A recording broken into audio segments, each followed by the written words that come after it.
And we are back. Pixel Profits 33. 33? Yeah, I haven't got my ad lib down yet. 33.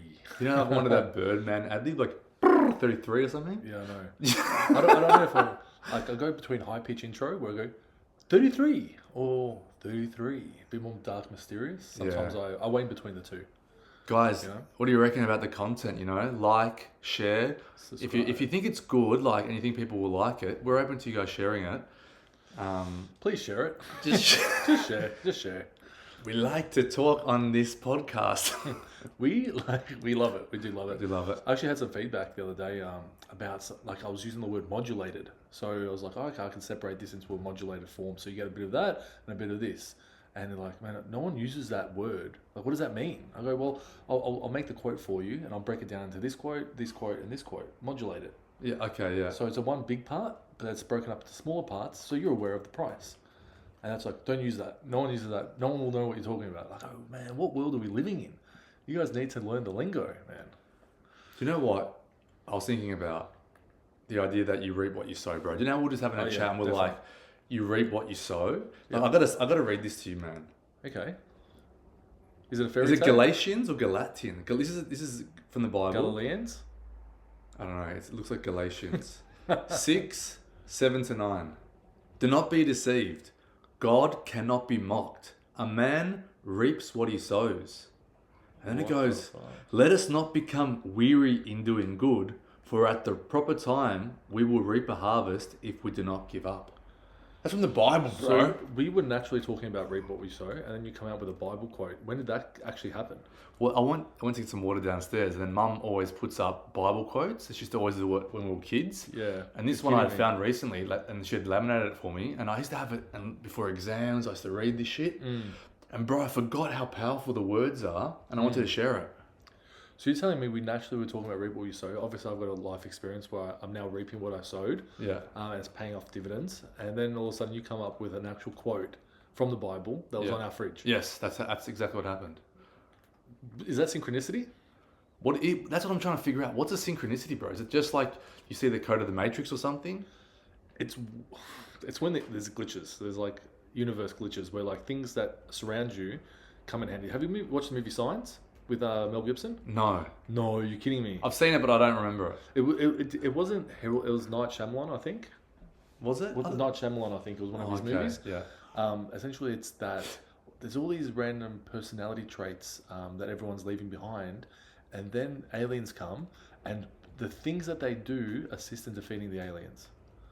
Should I break it down a little bit further than that? Yeah, because I think it's a good way to because I don't understand what synchronicity is. So I'm trying to figure out, like, when I see something that brings my attention, say I see like numbers, like 444. Okay, angel What numbers, is it the universe saying to me, all G, or is it like actual angels that we can't see, but like a non-physical? Like, I think it's kind of like a law of attraction. Like, it's like, if you're going through something and let's say you're in an enlightened place, then you're going to see these things called angel numbers, and that's to tell you you're in a divine or enlightened space in your life. okay, so it's like you're getting feedback from life itself, or you can say from God directly through life, that you're doing what you're here to do. Maybe you're on like a mission, or you've got like a intention for this life. Do you think we have an intention coming in? Well, in numerology, there's actually different meanings for the numbers. So I wish I had a screenshot of it from Twitter, but actually, like, the 111s signify different kind of direction, whereas 222, 444, and 333 all have different meanings and direction. And 888. Okay, yeah. So numerology have their own deeper, not just you getting signals or guides, but actual like direction. Okay. And what that direction is. I'm always seeing 888s lately, bro. Like, I used to ask ChatGPT, like, what does 888s mean? And it always give me some answer, like, it's abundance and love and have a really shit day. And I was like, fuck that. It is what it is, bro. I see 888s, I just think, it must be fucking, pretty rare to see that. I can't acknowledge it, but like, I think I've given up trying to read the signs. Well, I think, honestly, your first initial reaction to the number is what it truly is, right? Before language, you have a sense of what it feels like. So if it's a positive thing, it's a positive thing. If it's not a positive thing, like, how do you feel when you're having a shit day? You see 888, and then you feel good, yeah. But then you go to ChatGPT and it says, oh, it's this. But you're like, bro, that's not harmonious to how I actually felt. Exactly, bro. You got to run it by your own discernment. Yeah, 100%. for sure. What is discernment? So when you're talking about that pre-language, intuitive kind of instant impact of that experience, maybe it's seeing those numbers or having some like something really trippy happen. Yeah. Like I have a friend who believes that, they saw aliens, like legit saw something that's not like a mystery. Okay. And then there's a lot of people who have claimed to see aliens. Like there's a whole Netflix documentary about it. And these people are like 100%. Like there's one guy's like, I'm the biggest skeptic. I never believed it. I was in the army. It happened and I can't get it out of my mind. Because, there are reports of aliens now. Like, the US is coming out with like actual like reports that... Have you heard about the KGB one? No. Oh, this is trippy. So there's a KGB undisclosed, like it's now discovered, whatever, when it gets opened, where these KGB officers saw a spaceship and they were trying to shoot it down. And then it came back and turned them to stone. No. Meltified. So one guy hid in the bushes or something and escaped and reported back that they had turned to stone. All right, so... To lime. Like the fucking Bible. That's terrifying. That's terrifying. And this is real shit. This is like from the military. This is like a full proper document. They've actually released this as like no longer classified. Declassified. Everyone on Twitter's like, I can't believe no one's talking more about this. This was just declassified. Bro. To lime, man. What if there was, they talk about like a ledger of your sins of good and evil, maybe is the religious way to access it. Wait, do you think they're real? Wait, what? Aliens. Okay. If I'm seeing triple fours and that might mean that angels are like in that space, then how the fuck, of course I believe in, an angel's not in the 3 dimensions, right? But it still can manifest as like a number, but it's still there in its presence. Yep. The angelic force of the 4 fours or whatever it is, triple fours. So of course, we don't know what the fuck is going on, bro. You only see through very limited animal senses, sight, smell, touch, taste. There's a spectrum of light that we do not even pick up. So there's so much information we're missing. And it could be angels, it could be aliens, it could be... What's an alien anyway? I don't even know what is it? Like a green guy with a big head? Like that's bullshit. That lime shit was real. That's fucking trippy. But What if there was like what if it was just mycelium? What if it was just like a fungus? And it was like operating as a fungus? You don't know that. Apparently the mycelium network is unbelievable to like just even think about. Did you hear that the Japanese railway system actually created their railways because they used this fungus that was... Figure out the optimum route. It grew towards the most optimal route to get to the food source, and they put like the major cities as the food source, and they created it. Like that's real smart shit. That's like getting the universe to work for you. Exactly, bro. That's the thing. Like there's an intelligence that's way smarter than our human brains that we're not tapping into, and nature can show us hints of how intelligent the universe is. Well, look, do you remember the earliest form of paranormal was like kind of seeing it on the spectrum of light that you can't see normally. That's another element as well. Remember they used to have the green, Blair Witch Project and all that. Like, it was like on a spectrum. Like the ghost hunters would go out with like green light, and they'll try to use this technology to see where the ghosts are. Yeah, I don't know. Like I never was into that space. Like that stuff was interesting. I was more interested in like, heaven and angels and getting to heaven and Jesus Christ. But you told me a lot about the Nordics. Remember you were talking like you knew quite a bit recently about like... Oh, that's recent though. That's the recent rabbit holes, yeah. The Pleiadians and the star seeds and how it all links almost to like Lord of the Rings. Like, like Gandalf is an elf. I don't know, he's of a certain order, a Maya or something. So there's a certain order that he's part of. So there's a whole lore around Lord of the Rings that is very closely linked to what we consider modern day alien sightings. So Nordic aliens, the Greys. These were coming through literature, I'm telling you, bro. This is like, if you understood anything about Lord of the Rings lore, you might be getting a picture of maybe what's happening, beyond our spectrum, our human experience. Is there a confederation like in Star Wars? Is there a confederation of good and evil that operate, and is maybe free will? What we have on Earth. All those Marvel movies going to free will, and how do we fucking know? Yeah, and so do you think there is a warfare going on, or do you think the outcome is already certain, but we're still living it out like a play? I believe there's infinite parallel realities, and you're choosing on every billionth of a second what reality, which version of the reality you want to live in, and having shitty experiences is like how you define your preferences. I feel like there's a trick to the Matrix where like things do work out if you persevere through the darkness. And I'm just reconciling that now because obviously we're talking about reaping what you sow. And I pushed through some pretty dark times, and it all worked out in the end. I always look back at the Raiders of the Lost Ark when Indiana Jones walked across that platform that was invisible, and I said, I don't know who wrote that scene, but it's so applicable to enlightenment to actually, and it's about your dreams, like achieving what you want, pushing through, despite it looking like there's nothing there. You know what I mean? Yeah, I get you. I hear you. Yeah. I think what you've shown me like recently is you are not going to give up, and no matter how dark it gets, you know that it's darkest before the dawn, and you've demonstrated that and you've embodied that. And I think a lot of people miss that step in their, attempts to like get, be a better version of themselves. Like you have to embody that struggle. You have to, like what Josh said, you have to find a way to just, not just even like love it. I don't really think you have to love the struggle. I think you just have to recognize I'm struggling and I'm okay though. It's all good. Isn't it odd that only some people succeed? And this is like the calculation. There's like this kind of mythical elements, like when I'm talking about Raiders Lost Ark walking across the platform that looks invisible. And then you have like you going through the darkness where you have no hope of knowing, but you walk through it anyway, and it turns out right. Crazy, yeah. And only some people succeed. And you go, is it a test on Earth to figure this out? And could I have figured it out without movies? Because I use a lot of movie references. Yeah, it's like a key. Is this the enlightenment mind coming through now at its peak because we've been shared with so much information about this stuff that we can reference along the way? Well, I think I couldn't do it on my own. No. And so I would have been trapped in hell. I would have been trapped in not communicating it. I would never know how to articulate, Raiders of the Lost Ark, walk across the invisible platform. That's what the beauty of art is, isn't it? Art gives you the ability to project onto it your idea. Was that the Renaissance with the amazing paintings from Michelangelo and David? Human consciousness exploded, yeah. Human consciousness would have exploded because they're like, oh my God, that's the articulation of my feelings. Yeah. So raw feelings, which like are indescribable, overcoming my senses. And look at this beautiful piece of art that articulates it for me.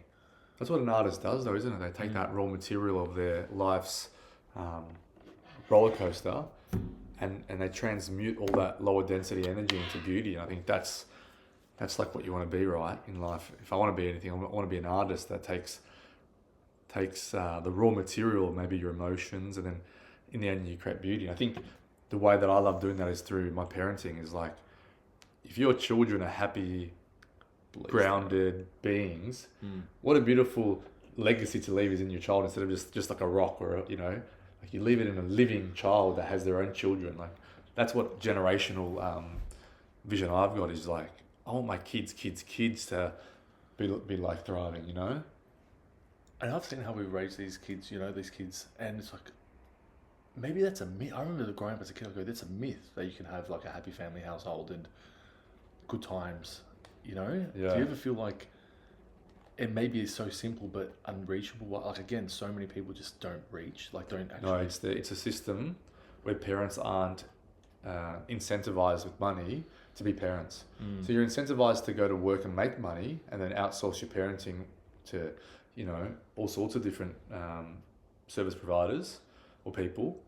But if we started to sponsor parents, that we encourage parents to stay at home, you would have much happier families because the parents would be happy. Obviously, there'd be a work-life balance, but I think parents would be happier when they were very well incentivized with money or support to stay at home. How good would it be if there was like a tracker, and like staying at home parent was a job, and it'd be accomplishments and little jackpots and like bonuses if you like did a good job? That's like hijacking the dopamine system to be a parent. Like, fuck that, bro. Just be a good parent. You don't need it. You just have to love your kids, man. Don't do it for the dopamine. Because then you're an addict for dopamine, not for parenting. That's interesting. Are we frozen here, guys? We're frozen. We're frozen in time. Internet connection. We're going to upgrade this internet. Yeah. That's facts. Guys, we got a lot to talk about, but it's hard for us to like talk without gaming. So this is us playing the game. I think people didn't realize this is us gaming. I think they realize because you can see the light in the back. It's not we're not streaming this from another content provider. And wait, can I comment as well?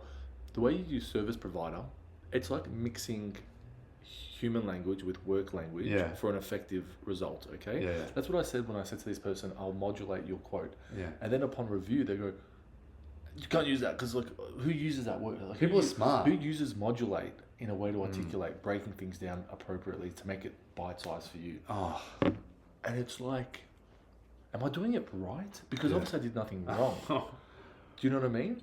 And getting the if I was your sales manager and I heard you use the word modulate, it's such a good word for what you're trying to say. It's such a nice word, and everyone understands what modulate means. Like, some thinking people are dumb. They got what you meant. You're going to reconfigure it. You're going to move it around, you know? I think if people hate you, they hate when you're right. Yeah. So if you're just coming out with modulate and they're like, I can't yell at you for using the best word possible to describe that, and I don't want to give you the accolade.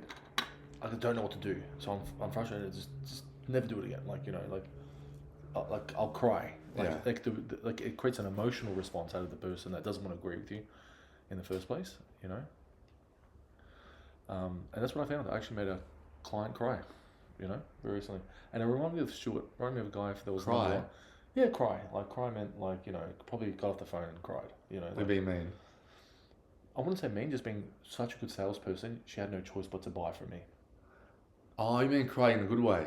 No, cry in terms of someone wanting control of the situation and then coming across a salesperson that does their job so well, which is to alleviate you of your control, Yeah.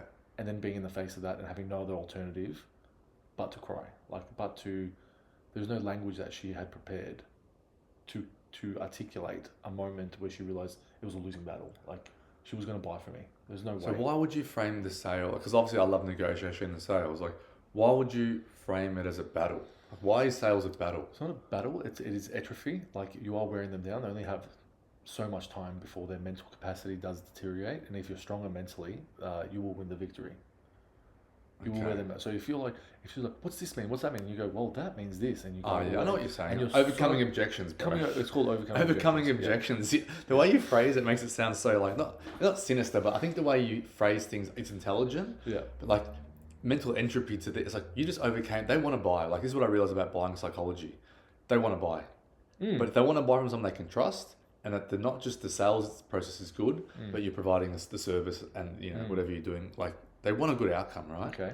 So, of course, they want you to be the person that is like the one that they buy from. But can you convince them, or can they convince themselves to trust you? Okay. That is called consensual sale, right? That's like, they're going to have some power. I'm going to have some power. And let's make it work, you know, this and that. But if you're a Top Gun salesman and you close every one of your sales, how do you do that? I don't know. There is no such thing as having the time to, you've got a number of people you're going to deal with. There's no way to tailor make each one to really hit those points, and for you to be energized in yourself at the end of that conversation for your own day. So you can sacrifice your own energy to create that and think of ways and be really thoughtful and all that stuff. But there is a method you can use to actually just win every single time, which is you just drain them straight away out. And because you're representing something wholesome, it is good. You can't represent evil because, you know, this doesn't work either because you're just spitting truth all the time. If the value proposition is so high, it just takes time for them to learn the value proposition. Then all you got to do is spend time with them on the phone. And once they realize you're winning, it can get a bit evil. It can be like, like what's the term? Like, what's the term? Like, I'm uncomfortable. I'm uncomfortable with this. I didn't mean to. I didn't mean to get you uncomfortable. But if you continue talking to me, you're going to buy my product, and that's just guaranteed. So, is that maybe what you're saying there is what they call the winner's mindset? What you're describing is the winner's mindset. Like, I'm going to win. I'm going to get to the outcome. Like, a champion tennis player has the winning mindset. You know what I'm doing in Michael Jordan. He was the winning. Look at his mindset. Look at his locker room mindset was like, you're in there training early, you're leaving the latest, and you're closing those deals, you're scoring those boards, and you're in everyone's head. And yet you're doing it. You're still the number one. I don't think I've got a winner's mindset. I think what I've got is a really strong set of skills when it comes to communicating, where I can now know whether there's alignment. I think in my business, the reason I was so successful was because the communication was very, very efficient and precise. How about this? Someone listens to this podcast for the first time. They don't want to love two guys talking on a podcast. They try their best to hate the podcast. And they keep listening And I was like, it's undeniable it's a good podcast. It's undeniable. At a certain point, you listen to it so much, it's undeniable. But you were a person so bitter. You didn't want to love anything. You didn't want to believe in love. You did not want to love something full-heartedly and give yourself to it. You're not that Who's kind of that? person. I'm just saying, that person, what does that person become? You know, like, everyone hates their people. Like, you know, Jake Paul, Logan Paul, haters. You call them just haters in general. What is a hater? Are they haters? The haters mindset, though. Are they haters or people hate them? Their content. Like, Yeah. let's say everyone goes through arcs, Yeah. okay? But if you stay around long enough, you realize everyone's human. Yeah. And so you can learn to love humans. Like, Yeah. human. If someone is viewed as a human in your eye, you can love them. Yeah. Love them and hate them, but you're forgiving Yeah. as well. Forgiving for errors. But you got to stick around and see that, right? So what do you do when someone's just adamant they do not want to see around the curve and see you for the human? Yeah. Okay. Yeah. You know? I don't know, because I think I'm not in charge of how they think, and I have no intention to play a chess game of logic with people to get an outcome. It's like, let's see if there's alignment. Is this meant to be? If it's not meant to be, then God's gonna give us very clear indications that there's no alignment. Not that I'm afraid of exploring alignment and having a chat and opening up, ideas. Maybe that's what I would call overcoming objection, is unlocking ideas and being really just very good at communicating my boundaries and the boundaries of what I can offer. And if it's the best service in Australia, which I was providing in my roles in my company, if you're the best service you're providing the best service in the country, and everyone is agreeing with you who's coming through and having that experience, in one way, whether it's through a review or just feedback you get directly, that is the key to communication. Is that if we all find alignment with the right service providers, with the right loved ones, with the right, as you said last time, finding love through numerology might mean people find their loved one easier. Once you find your partner, your life stabilizes. So like, you have to get alignment first, and then everything falls into place. And we need to help people, find ways to communicate to get there. We have a friend that listens to our podcast for the first time, and you can tell people are so quick to ready to find a break from listening to then return to themselves, right? Everyone's kind of egotistical in a way. They want to return to their life. When you listen to someone else talk, you're giving your life for someone else's. And you could just see it took over him, and he just listened to the whole thing and didn't disrupt. He mesmerized, right? I think that the COD means was really like... The COD element was... If you like playing COD, like even when I'm watching the video again, I get hooked on the COD gameplay. It gets you through it, right? It's either one or the other. You love listening to what you're hearing, or you love seeing what you're seeing. Yeah. And it's a mixture of both things at the same time, right? And that's when you know you're making good content. You're making something good. That's really good. You can feel proud of that, right? Yeah, exactly. It's new school. It's like, 100%. It's like, it reflects you. It's a zone. We get in the zone. It's called azimuth, right? We'll go back to azimuth. Right? Azimuth. We'll get back into the zone. It's kind of like if I go to work and I start talking about azimuth to customers, it's the same thing saying modulated, right? It's the correct word. It's just like, who the fuck knows that word? Yeah. Who knows? It's perfect, man. It makes you feel good. Like, it makes you feel like it's the perfect form, right? Plato or Socrates said the perfect form, or yeah. Actually, I don't know that. I don't know. It's Plato, I think. Okay. The scape of forms, where like No, I don't know that, actually. so like the chair has a thought form or a spirit that's perfect. A perfect representation of all chairs exists in this symbol or this spirit plane, and that's our minds go there. And when we visualize it or see it or interact with it, like it's like euphoria, right? It's perfect. Okay. Yeah. Now I want to ask. So you were a very good salesman, but then there was a time where you beat someone who was the number one salesman. Yeah. And then you said you never beat him again after that. He never let me win another game. So back to this style of selling, it is a very simple 1-2 punch, but it can be effective over the long term when applied continuously over and over and over again. Exactly what I did to the lady. Like, I just did the 1-2 punch, 1-2 punch, Yeah. 1-2 punch, 1-2 punch, 1-2 punch. My stamina was longer than hers. She was trying to be like artistic, expressive, and I was just like, correct. Yeah, well, I guess that's the approach that you guys are training toward. Is like, people want to be on solar. You want that. Yeah. Right. Like, you want to solar power your house and be off the grid. Ideally, in the ideal world where you want to control the price of energy, which we can't control. If we don't harness the sun directly, and there's so much power come from the sun, we are always on the grid, and we can. You're a slave. Yeah, you're a slave You're to a freed the energy slave. prices. You're a freed slave, because don't forget, it's a consortium to take away your power. So crypto takes away the power from the centralization, Yeah. dependency. So if they want to keep everyone poor and all these rich people are old, they could raise prices. They're going to be pensioners, retirees, and then there's going to, man, every time they want to use a heater, it's going to be expensive, and then they're going to be cold and miserable, and they're going to torture them. And it's like freeing them from torture, you know. It is. So Yeah. if you get the solar, you know, if I get solar with this house, mum retires, she can have heaters on, she can live her life and not, and then prices might increase. Well, no one knows. If there's global instability, energy prices are going to go through the roof. So the only way you can really stabilize and be independent of the global politics and global movements Crypto and is solar. own your own money, own your own land. You should be able to own your own land and actually own the land. Ideally, like America does. I think it's a great system. You got to own your own energy, own your own land, own your own water source. And what's next? That's hectic.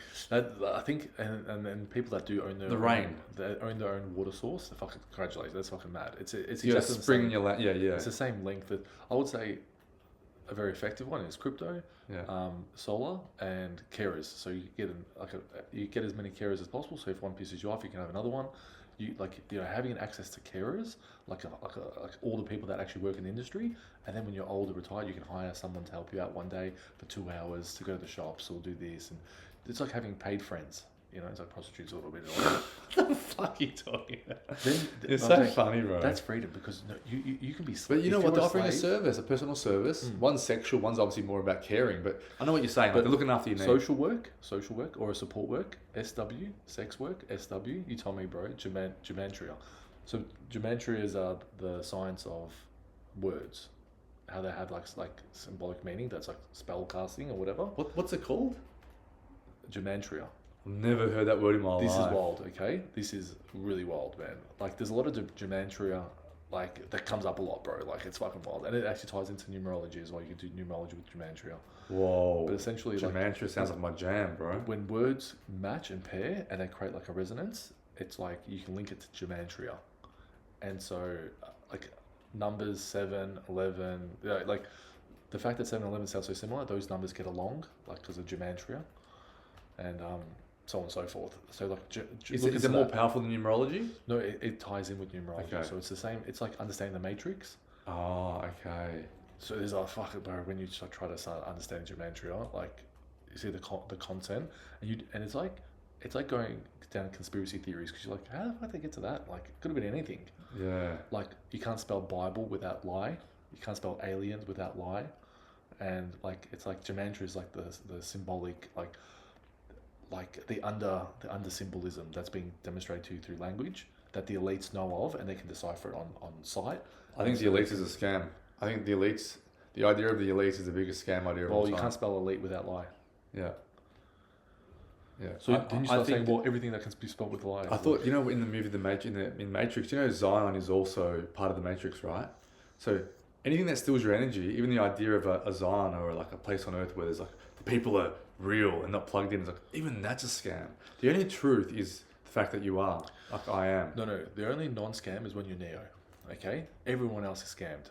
Yeah, true. Everyone else. Morpheus is scammed. Everyone's scammed, man. They're all scams. They're all scammed. They believe in the one though, so they're alright. So but that's the only hope is that the one makes their life worth being not a scam. Well, it's like because otherwise they're going to fight forever. Because Neo came and made it not a scam. If it wasn't for Neo, it'd all be a scam. You know, because they're all dispensable, bro. And their storyline equates to dispensability. So no matter what enjoyment you have, there'll be an arc where you'll be in the full. And that's the scam. You know? It's terrifying, isn't it? It is. Being the full terrifying. And not being Neo. That's why there's so much hope in Neo, because it's like, maybe one of our lives is not a scam. It's controlled by the Matrix. Well, like one of my favourite gurus is Sri Nisargadatta Maharaj. Nisargadatta, that's what I call him, Nizar. This guy here basically saying your waking state, when you're awake, it's a dream. It's a stable dream. And actually you're least conscious of your own consciousness in your waking state because you're way more identified with the comings and goings of a phenomena, body, mind, spirit, whatever. Now is even a phenomena. So when you think about the Matrix, then you think about what the gurus were saying, these Indian, especially the Vedantic gurus, then you start to really get thinking like, what am I, if I was in a dream, if I was in the Matrix, how would I know? That's the big question, right? Mm. That's the Matrix's like number one question. Would you know if you're in the Matrix? Well, I think this is the thing, bro. Nuance. Movies show you the logic for the first time in symbols, in actual what is it, social dynamics to know. Test it then. If you think you're not, test it. It's have to test it, very similar to like what is that one with the spinning top? What's the Inception. Inception. Yeah, Test it. test it. Yeah. And also another movie like that was Vanilla Sky. I never watched Vanilla Sky. I know I did. It's based on a Spanish movie. I watched both of them, and it's basically like, like the end. I don't want to ruin it for everyone, but the theme is like, how far will you test it? The idea that you are supreme consciousness. Is it? Is that the theory of it? At the end, it's a big question. Is like, do you jump off a building or do you not jump? And jumping off the building would demonstrate faith in the idea that you're just dreaming. It's not real. And not jumping would mean that you believe it's real. So you're trapped either way, right? Because if you jump and you die, it's all over. But if you stay, you admit to yourself, I actually am bound by the laws of physics, for example. And you got to become a slave to it because you never will find an opportunity like that again. You know, it's very interesting. Very interesting. I never watched it. I remember like he fucked up his face. Do you remember? It's a great movie. It's so psychological. I don't really know much about it. That's when I got turned off because Tom, what's his name, bro? Tom Cruise. Tom Cruise, such a good looking guy. And then all of a sudden, half the movie, his face is like torn off. And I couldn't handle that. I was like, oh, what am I watching? This guy with his face torn off. And I loved Tom Cruise because I was very young. It's good. You watched it when you were young. That's the problem. Everyone watched it because they had Tom Cruise, but it's a psychological movie. We went to watch it as kids. It's too psychological.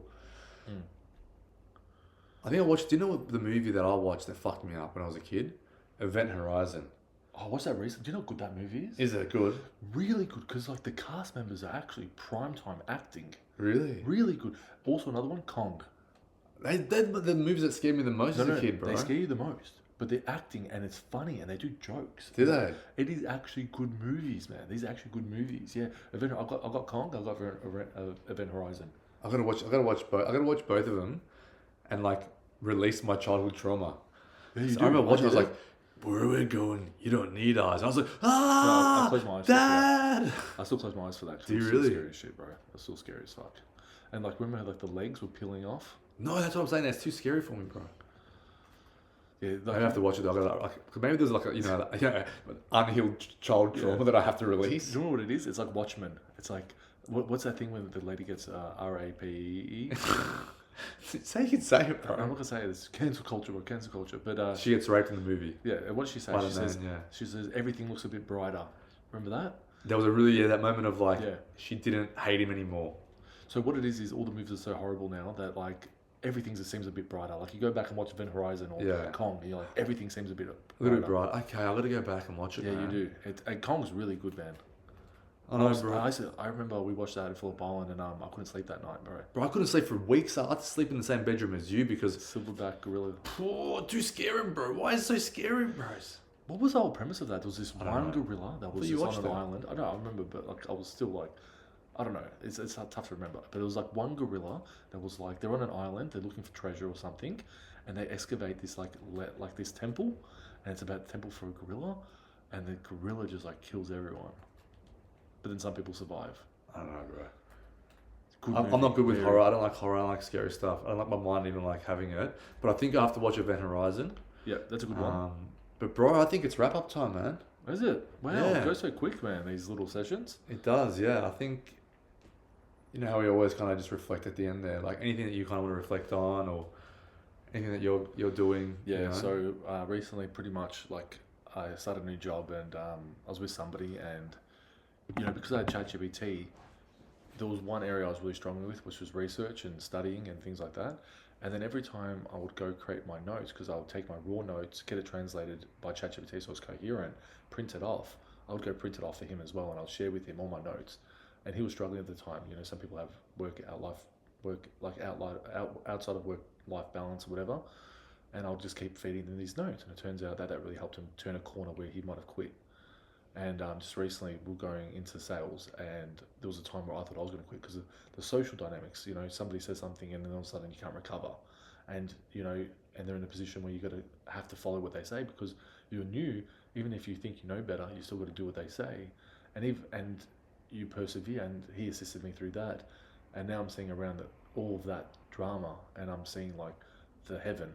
I'm seeing Wow. the acceptance into the workplace. I'm seeing the results of the workplace, making sales, seeing a future, seeing 25 years of my life now in front of me in this role. And it is because I got exactly what I gave. You reap what you sowed. I reaped what I sowed. Well, that's what the beauty of reaping what you sow is. You reap what you sow. But I feel like it couldn't have happened without ChatGPT because it's theoretical. I didn't have the time. I was studying so hard. I didn't have the time to go make separate notes for him to read and him to understand. This thing took my raw notes, made it so I could understand, and so it could be easily understood by someone else. I wouldn't know how to translate it into notes that were applicable for everyone to read. Yeah. And so I actually like praise ChatGPT. I praise the opportunity and the life that is open for me because it felt like a constrictive cervix. You know, it was like trying to be birthed to something, but the birth was not going correct. I felt really suffocated. I felt actually closed off, like I wouldn't burst through, but it was mechanical. It came through and opened that womb for me to be birthed into this work environment. Having that support of AI. It was mechanical. I had no strength left. It was a part where I'd given up everything and I was limp, but it just broke through that opening and it just pushed us all the way through.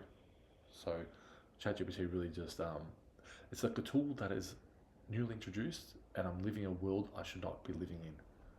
And drop a prompt for everyone? Yeah, we'll drop a prompt, yeah. Let me just do one now. You want to just do one? So you do this week's one. Okay, I'm going to do something about Gematria. So if you guys want to learn about Gematria, the study of language and the elite deciphering of the code within language, stay tuned for the prompt coming this week. And from me, guys, I just want to say to everyone, keep your head up. It's all working out for you. Because if you've got a breath to draw, you're in the game. So every time you get a little bit overwhelmed and things start to get out of control in your mind, remember that if you can draw the next breath and focus just there, you're in the game. You're alive. In the game. I went and visited my grandparents at their grave sites recently and some other family members, and the message I got from that experience was like, you're in the game, you're alive, and be blessed in your life just because you're alive.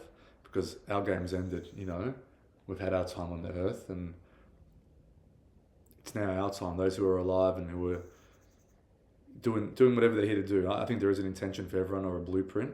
And while we're on that path and we're here to learn and expand, the outcome's important. The journey is as important as your next breath. Just always remember that in the hard moments. And I wish you guys all the best and sending our love to you. Amen. All right. Love you, bro. Love you, bro.